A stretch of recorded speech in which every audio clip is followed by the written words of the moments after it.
ಪಾಕಿಸ್ತಾನಕ್ಕೆ ಬುದ್ಧಿ ಕಲಿಸಲು ಭಾರತ ಪಣ ತೊಟ್ಟಿದೆ. ಬಹುತೇಕ ಯುದ್ಧಕ್ಕೆ ಸಜ್ಜಾಗಿ ನಿಂತಿದೆ ಇಂಡಿಯನ್ ಆರ್ಮಿ.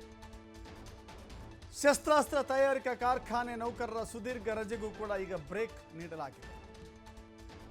ಅಂದರೆ ನಮ್ಮಲ್ಲಿ ವೆಪನ್ಸ್ಗಳ ತಯಾರಿಕೆಯ ಯೂನಿಟ್ನಲ್ಲಿ ಕೆಲಸ ಮಾಡುವಂಥ ನೌಕರರಿಗೆ ರಜೆ ಹಾಕಿದ್ರಲ್ಲ, ಯಾಕೆಂತ ಹೇಳಿದ್ರೆ ನೋಡಿ, ಆರ್ಮಿಯಲ್ಲಿರುವಂಥವ್ರಿಗೆ ನಿಮ್ಮ ಹಾಗೆ ಪದೇ ಪದೇ ರಜೆ ಸಿಗೋದಿಲ್ಲ.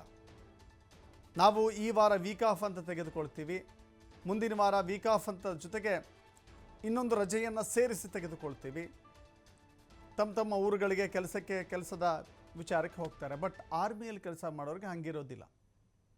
ಅವರು ರಜೆ ತೆಗೆದುಕೊಂಡ್ರೆ ಯಾವುದೋ ಕಾಶ್ಮೀರದ ಗಡಿಯಿಂದಲೋ ಅಥವಾ ಬೇರೆ ಬೇರೆ ಗಡಿಗಳಿಂದಲೋ ಕರ್ನಾಟಕಕ್ಕೆ ಬರಬೇಕಾಗಿತ್ತು ಅಂತ ಅಂದ್ಕೊಳ್ಳಿ, ಕನಿಷ್ಠ 1 ತಿಂಗಳು 2 ತಿಂಗಳು ರಜೆ ತೆಗೆದುಕೊಂಡು ಬರ್ತಾರೆ. ಅವರು ಕನಿಷ್ಠ 1 ತಿಂಗಳು ಅಥವಾ 2 ತಿಂಗಳು ರಜೆ ತೆಗೆದುಕೊಂಡು ಬಂದು ತಮ್ಮ ಊರಿನಲ್ಲಿದ್ದು ಹೋಗ್ತಾರೆ.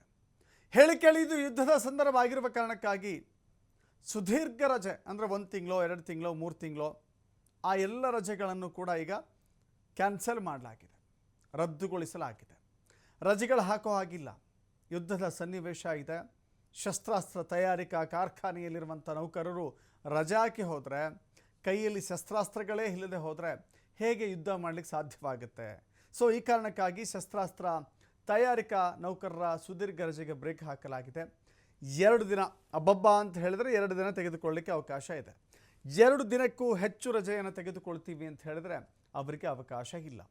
ಮುಂದಿನ ತಿಂಗಳ 2ನೇ ತಾರೀಕುವರೆಗೂ ಕೂಡ ರಜೆ ತೆಗೆದುಕೊಳ್ಳಲಿಕ್ಕೆ, ಅಂದರೆ ಜೂನ್ 2ರವರೆಗೂ ಕೂಡ ರಜೆ ತೆಗೆದುಕೊಳ್ಳಲಿಕ್ಕೆ ಅನುಮತಿ ಇಲ್ಲ.